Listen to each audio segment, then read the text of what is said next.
don't really need additional this or that, but it's really what we do with it. The beauty of having Karen Jardine talk to us tonight is that tonight is all about like the physicality involved in the performer. And there's nobody better to talk about this than Karen, as far as I'm concerned. Karen is a spinalicious cycling instructor. And you know that that's a cause near and dear to my heart, as I was a spin instructor for over 20 years and just recently, like last October, retired. So I'm still going to spin quite a lot. Lizzie and I did a spin class together today, and it's really fun to have a cycling instructor on the team.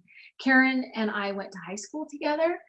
We didn't really know each other all that well in high school, but we knew of each other. And then we both joined the Crescent Roll Company together, Jeff, and we were both successful in that company. So when Karen started seeing some stuff and reaching out to me on Facebook, she was a hard no. She's like, no, thank you. I'm not doing this. As a matter of fact, I've got friends that want to do this. So will you please enroll those friends? And I gladly did. But she finally came around, and I don't really know what it was that really kind of like opened her eyes to the possibility. But I think it's because she knew that that we had a lot in common. We both been successful in this other company, so why not her? And I love to tell the little story with Karen is when she asked, or when she suggested that she was going to do this and she was going to grow this business. I said, what are you doing this weekend? And she's like, why? And I said, do you want to go to Vegas and go to this thing called Celebration? And she's like, yes. And we were together in Vegas, and she started literally grasping the concept of what she was a part of. And I think because of her physicality, because she had such great results, because she understands what she's a part of, she took off. So Karen became an executive last December, wasn't it, Karen? Mm-hmm.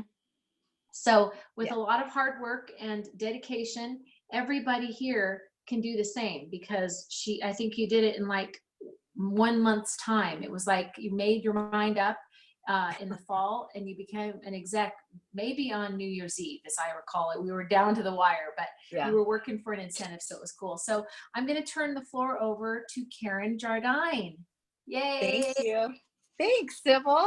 Thank you so much. That was a great introduction. I feel so flattered. So thank you. And thanks all for being here. I really appreciate y'all showing up to this call. I mean, although it's how can you miss these calls? I mean, the 5 pillars or the 6 pillars, I'm sorry. I mean, this has just been really amazing. And I'm with you. I think that we missing that last week and not having the call when I was going through all my notes today. And I kept referring back to Liz's call last week, but really it was 2 weeks ago. So anyways, we're back at it. So yay.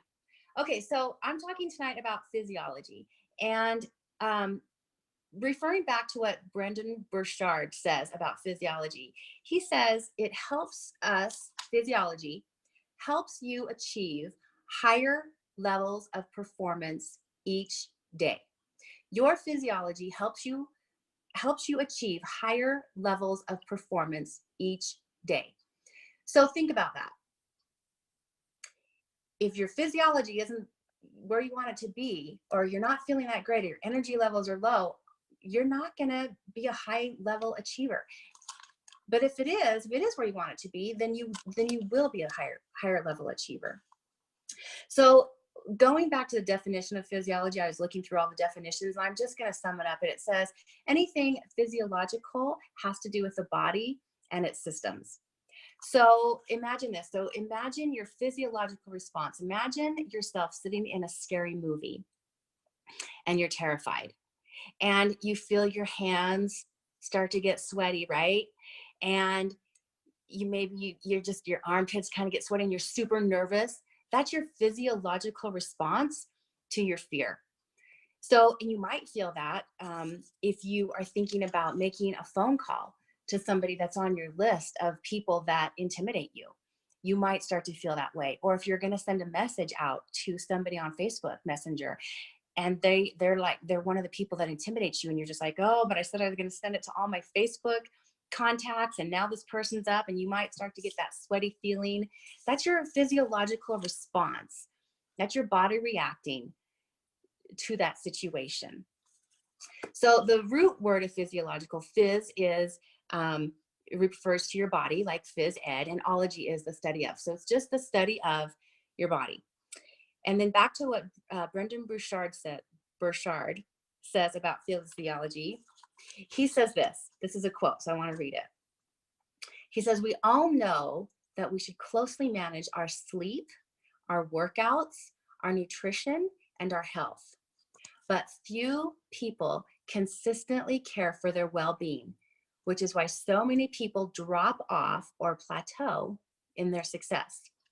These things must become a priority in your life if you wish to succeed long-term and enjoy the journey. So that's how important our physiology is. So in the 6 pillars, physiology is one of the 6 pillars. And just a reminder, we've already done the psychological physiology. We did the let me start over. We did the psychology pillar. We did the productivity pillar. Tonight we're doing the physiology pillar, and we've got 3 more pillars. But remember, as we're going through these pillars, they all kind of go hand in hand. And so I might be talking about physiology tonight, but then I might refer back to the psychology portion, or I might refer back to the performance portion, because that's how he intended it. And that's how he wrote the book, is he wrote them all in one big box, but they all kind of go hand in hand.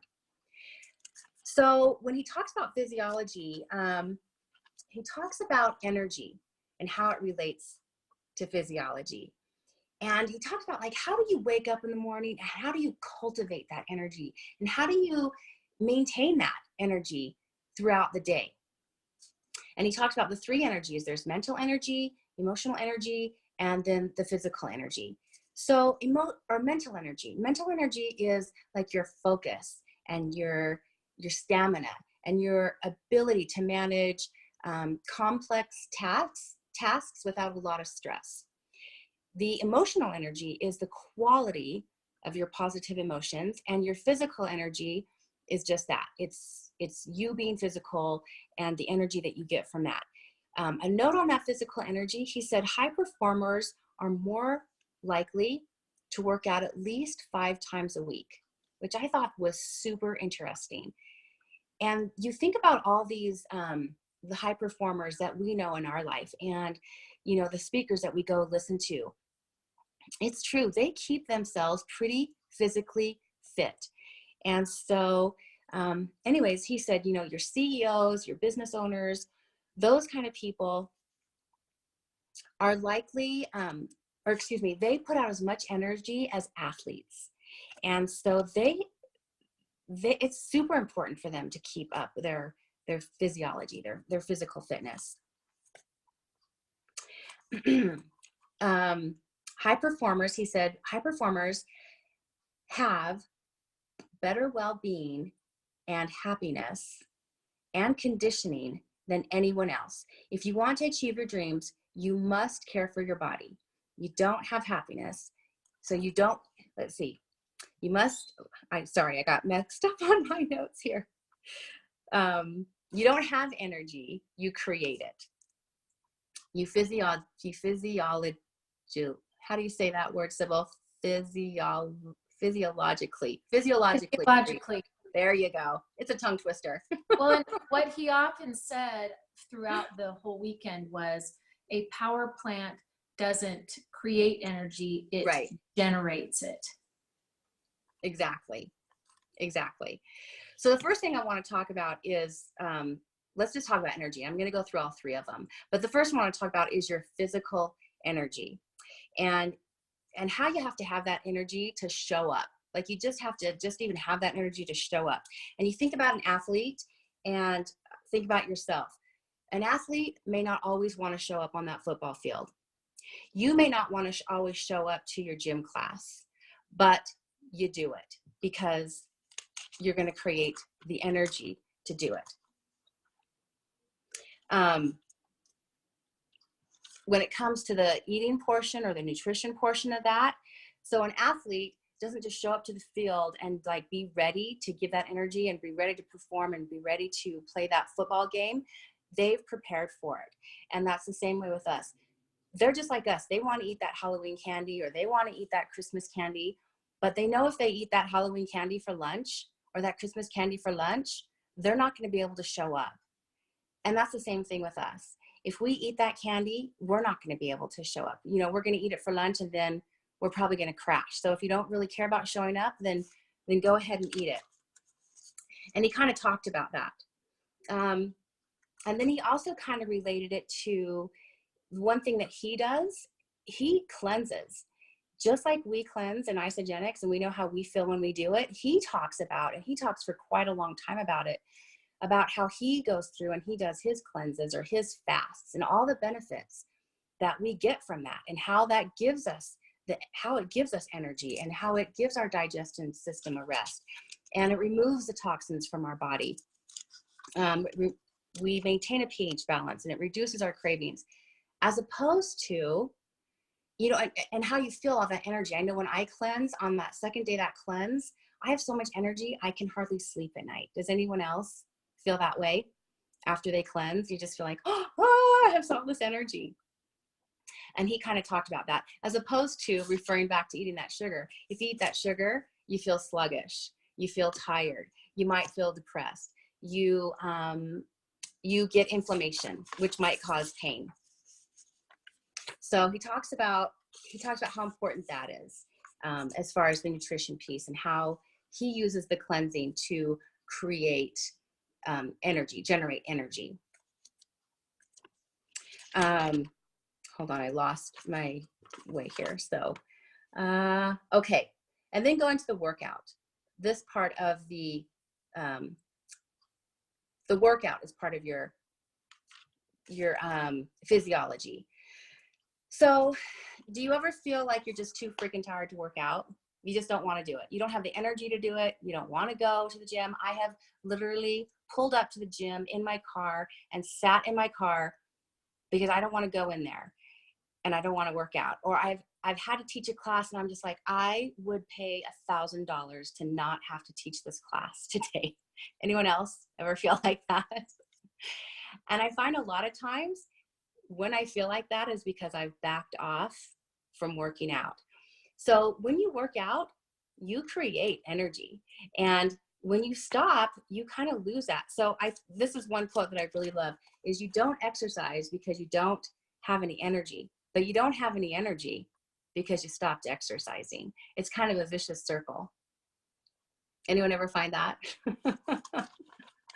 And then I think, okay, I'm just going to make myself do it because I know I've never regretted a workout. I'm just going to go in there and I'm just going to get it done.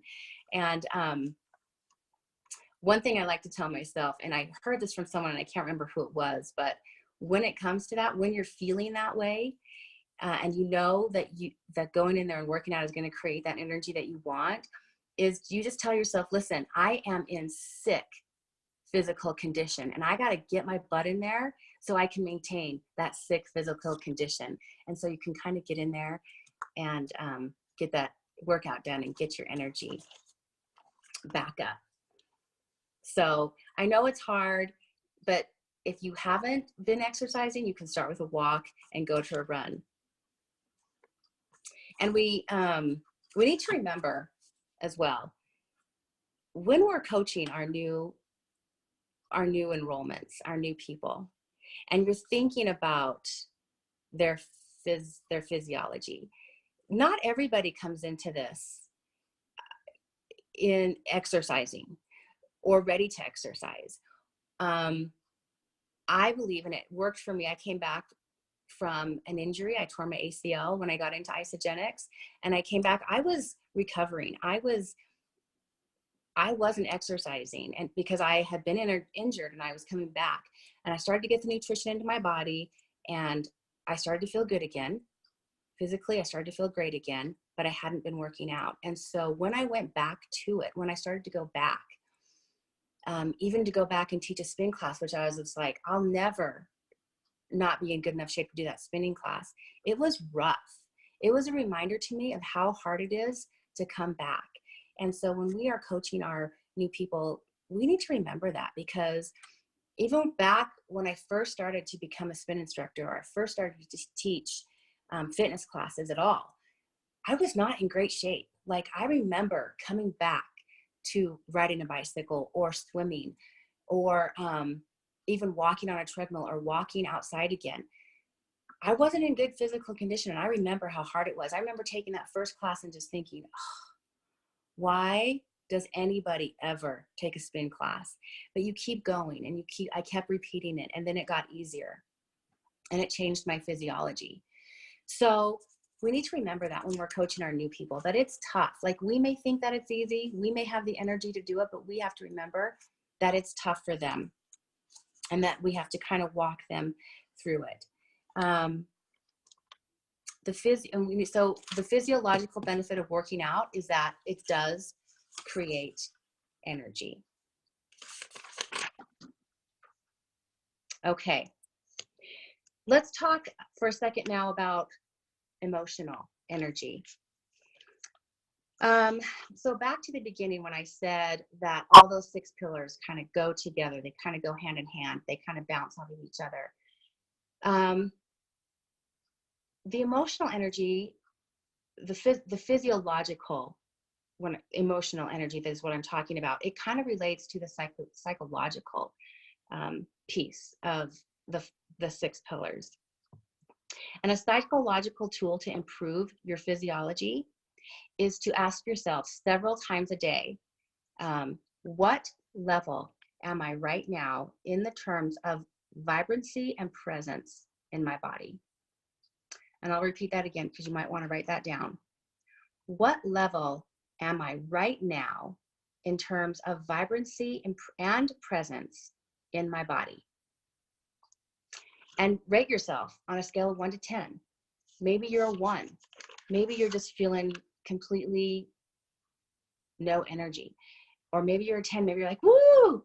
But if you're lower on that scale, your body will guilt you in to picking up your energy, to doing something, to taking a deeper breath, to getting up and moving, to getting up and walking, because you know you want to have that physically, you want to have that energy. So your body will guilt you in to activating your body. And then that magic happens. You'll start to sit up straighter. You'll start to think about, okay, maybe I just need to go for a brisk walk. Maybe I just need to take a break from what I'm doing. And you'll notice that your energy may go from a 1 all the way up, your emotional energy maybe up to a 10, so that you will start to feel like that again. And Brendan Burchard, he also said that you can will yourself to do a lot of these things, kind of like the mind over matter type of thinking. And I know I talk about this a lot in my classes, because you don't always want to do it, or you think you can't go on. Your brain is tired. But if you tell yourself you can do it, if you tell yourself, I can go out there and I can go walk around the block, or you can tell yourself, I'm going to get up and I'm going to make these 5 phone calls, you'll do it. Or you tell yourself, I'm going to ride 10 miles today. It's mind over matter, and you'll do it. You can will yourself to do it. So your emotional energy, if you're feeling like you're at a 1, ask yourself, what level am I right now in the terms of vibrancy and presence in my body? And your emotional energy will change. Okay, so now let's switch to the last one, the mental energy. And this is just the 3 energies, and I've got some more stuff after this. But when I talk about mental energy and your physiology, right now when I'm talking about energy, I'm relating it to your physiology, as he did. I'm talking about getting into state. Anyone know what I'm talking about when I say, let's get into state? If you think back a couple of weeks ago to Liz's phone call, she talked about, her pillar was performance. And in the morning, her 20 minutes of her morning ritual every morning, and getting into state, and whatever that is for you. I know mine is, I get up in the morning and I, feed my dog, I make some coffee, I come to my desk, I look at my calendar, and I think about my day. And if I have to get into my power pose to get into state for that day, then I do it. And sometimes I do. Sometimes I'll just do it. I'll just sit here like this, like the Superwoman power pose. And then sometimes I just have to really think about getting into that power pose. But during that 20 minutes and going over my calendar, I'm getting myself into that psychological state of where I want to be during the day. What is my intention today? What is my intention as I'm going through the phone calls that I have to make, the meetings that I have to attend, the carpool that I have to drive with my daughter? What's my intention? How do I want it to go? What is my state? I kind of have to get myself there. And I go through my entire day. And Liz did a really good job of talking about that. And if you are doing that, if you're taking that 20 minutes in the morning and really getting yourself into that physiological state of where you want to be, it's really powerful. And I know if you're doing it, I can speak for myself. If I'm not doing it, if there's a day that I don't do it, like sometimes on Sundays, I don't want to get up at 5 in the morning or 6 in the morning because I'm like, I just want to sleep in. But when I don't do it, my day doesn't go as well. And I am pissy. Anyone else? Just like, oh, I think back to my life when I used to have to get up and go to my job. I had a salon and I had to be there by like 8 in the morning. So to be there by 8 in the morning, I knew it takes me at least an hour to get ready in the morning. So I'm like, okay, if I set my alarm for 6:45, that'll give me an hour to get ready and 15 minutes to get to work. My days totally controlled me. But now, since for the past couple of years that I've been doing the morning ritual and getting myself physiologically into the state that I want to be in and thinking my day through and getting up early enough that I can do it, so much better. Go through my day with intention, go through my week with intention, go through my month with intention. And when I don't, I just kind of get lost in the day, and the day just kind of controls me. So whatever that 20 minutes is for you, or whatever it takes for you to get into that physiological state, whether it's meditation, prayer, whatever you do, get out of bed and do it and get yourself there. One thing I wanted to say, when Brendon Burchard talks about getting into the state, he kind of taps his head and taps his chest to connect his mind and body. He says, be of sound body and be of sound mind. Whatever that is for you, to just do that. So, okay, so another thing that kind of goes with our physiology, and this is a big one, this is huge, and it's probably one of my favorite ones, is breathing. I talk about this a lot in my classes, and I do it just kind of every day throughout the day as I'm working. I tell my kids, breathe. It's just kind of a big one. Kind of lost right here in my notes real fast.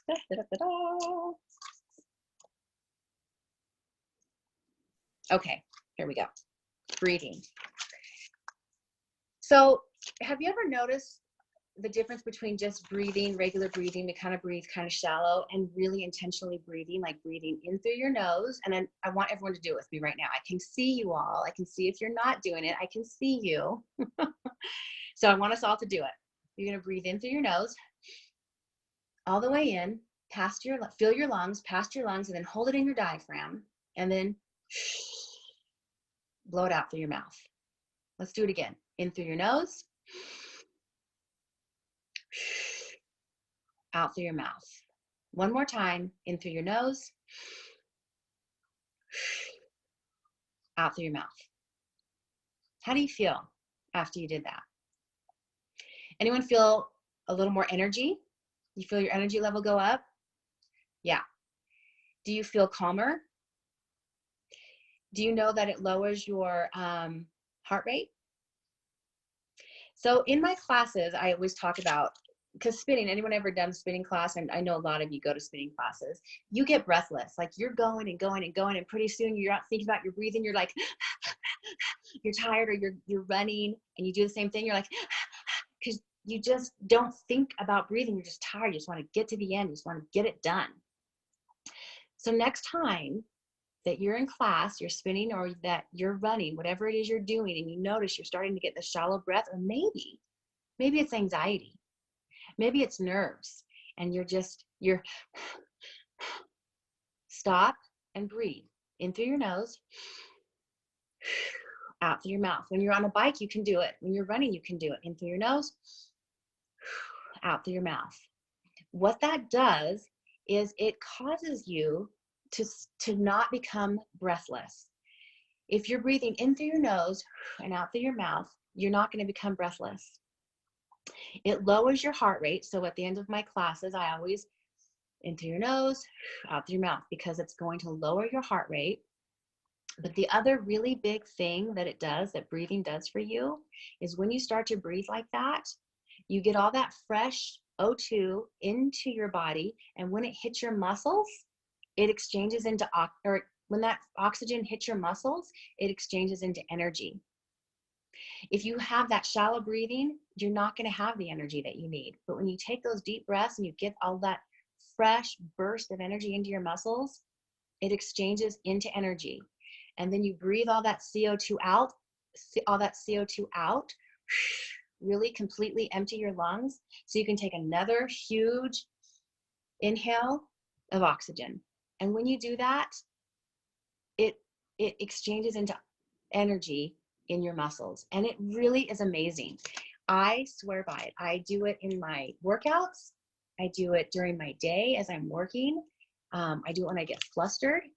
I do it when I have an anxiety attack. I have my kids do it when they get nervous. So try it. It really does change your physiological state when you take those deep breaths. One example of it is, and you guys have probably had an anxiety attack. You're doing something, it just kind of comes over you.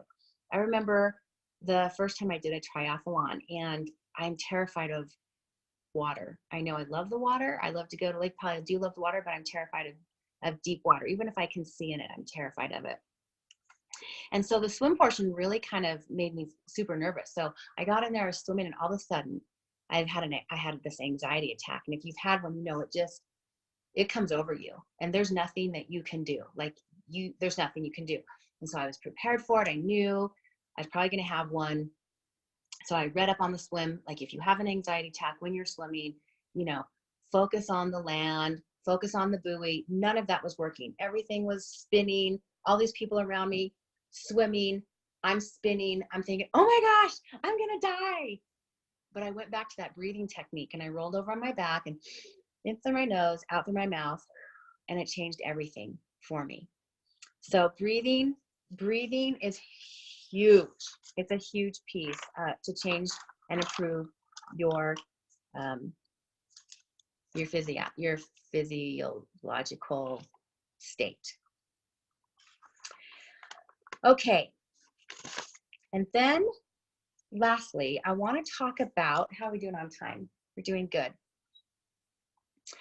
Lastly, I want to talk about this thing called epigenetics. Anyone heard of epigenetics?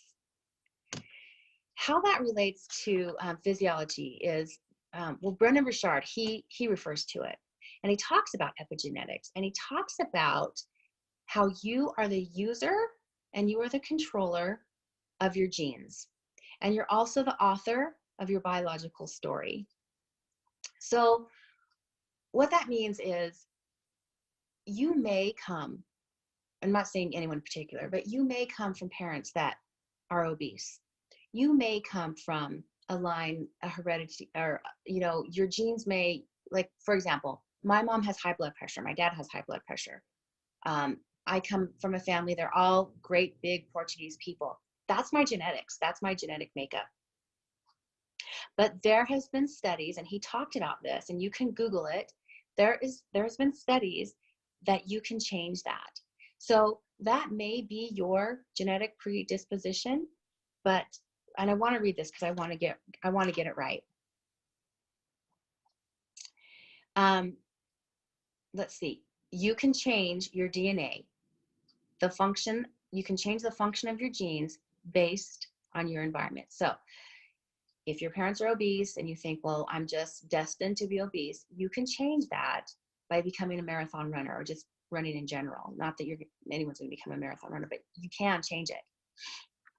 And in doing that, you can change your DNA for generations. So not only will you change it for yourself, but you change it for your offspring. And you can decide to make that physiological change. It's a decision. Again, mind over matter. There have been studies on it, and it can happen. And I don't want to go too deep into it because I'm not an expert on it. It's called epigenetics, and you can Google it. But it does happen. I feel like in my own personal life, and I refer to myself because it has happened in my family. I come from a family of obesity and high blood pressure and a lot of health problems. And every time I go to the doctor, I have, you have to disclose everything that is going on in your family, your mom, the cancer, the breast cancer, all of those things. And knock on wood, I always go and say, I have the most boring health. But I'm also the one in my family, and like even my mom's, sisters and cousins and my dad, same thing. Nobody else really works out. Nobody really does anything to improve their health. My brother does.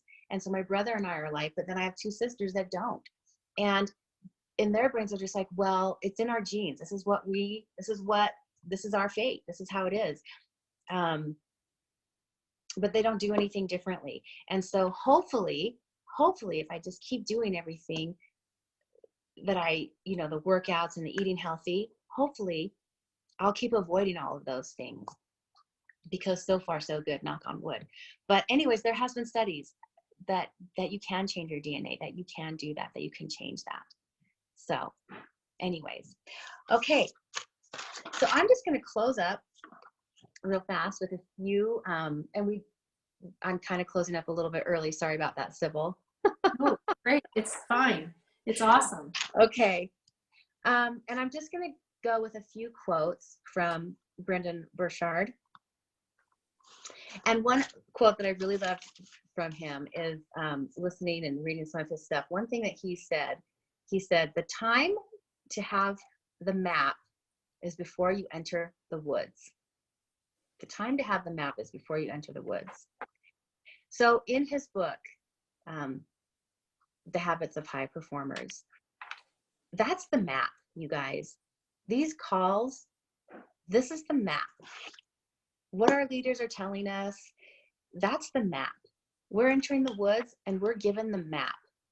And I just think that is so amazing. And I feel so lucky and so blessed to have that in my life, to have the map. I don't have to guess. I don't have to wonder, how am I going to do it? We have the map as we're going into the woods. And then lastly, the last quote that I wanted to share with you is, he said, the journey to greatness often begins the moment that challenge and contribution become more important than comfort and ease. I'll say that again. The journey to greatness often begins the moment that challenge and contribution become more important than comfort and ease. I love that. I love that quote. And it always makes me think, and I say this all the time, you never grow, you never improve in your comfort zone. So if you are sitting in your comfort zone, whether it's at the gym or it's in your personal life or it's in your business, if you are sitting in your comfort zone, you're not growing and you're not improving. You got to get out of your comfort zone. When that becomes more important, when getting out of your comfort zone becomes more important, that's when you grow and that's when you improve. So anyways, that's all I have. And thanks for giving me the opportunity to talk on that tonight, Sybil. I really love the physiology piece of all of this. And I hope that I could share with you some of the things that I was reminded of and some new things that I learned, to all of you, that you had some good takeaways from this. Awesome. Thank you so much, Karen. I think that, just to summarize everything, she did such a great job talking about multiple levels of energy, but I think that she started it and ended it by just simply summarizing and suggesting that, you've got to have a plan, and you've got to be willing to step out of your comfort zone, and you've got to be willing to be prepared. And that means like in your best physical self, because you can't go on and accomplish great things if you are not really working at your optimum level. And I know, the days that I have the flu, or the days that I sleep in, or the days that I don't get my workout, I feel like a slug, and I don't really accomplish much, whether it's, doing 3 loads of laundry rather than 1, or, it's so clear. And now I understand so much about, why there is PE offered in school. Like, that never made a lot of sense. And those seem to be programs that are often cut. But that doesn't mean that, we can't send our kids off to school on their bikes, or have them walk rather than be driven. If they're going to cut something like that, still make sure that they're having the PE in their life, or some sort of physicality. And that goes to even through college, and, in your adult life. I know I'm functioning at a much more high level when I've completed my tasks, and that starts with my gym time. And there's just so much to be proven and shown, that you've got to be physically ready. And for some people, that may not look like you're a fitness model, but that you've accomplished something. And I mentioned in the comments about a cleanse. And a cleanse, to me, I don't love it. I don't love the flavor of that dang tropical thing. I like adding the lemon oil now and being able to change it up. And I have a hard time getting through. I have a hard time, going that many hours without eating. But what that sense of accomplishment after I have completed a cleanse, it's part of our system. I know it's doing amazing stuff inside. I'm not very patient to see that. I don't like the taste of it. I want to eat a Dorito, but I know that if I accomplish a cleanse, it's a sense of accomplishment that like lights me up inside. It lights me up in other ways. So I just think it's really important that we just understand what getting in state means, and what being a high performer means. It's not just like enrolling 75 people. That's just a part of it. It's not about following up and coaching your team great. You got to be in a great place too. So I think you covered it so clearly tonight, and we really appreciate it. And next week is people. I'm sorry, is that right, Mary? I think it's next week is people with Mary Cahill. And that will be very, very fun too, because she's been doing a lot of additional training with the Brennan Bouchard coach. So she'll have some real good nuggets to bring us. So thank you, you guys. Let's unmute our lines, and I'll thank Karen so much for this time tonight. And hopefully you've got time to meet with your huddles and talk about some additional stuff that you guys are all kind of for. But Karen, we appreciate your time tonight. Thank you, so Karen. much. Thank you, Karen. Thank you, Karen. Thank you. Thank you, Karen. Thank you, Karen. Thank you. Thank you, Thanks, Karen. guys. Bye, you guys. Bye. Bye.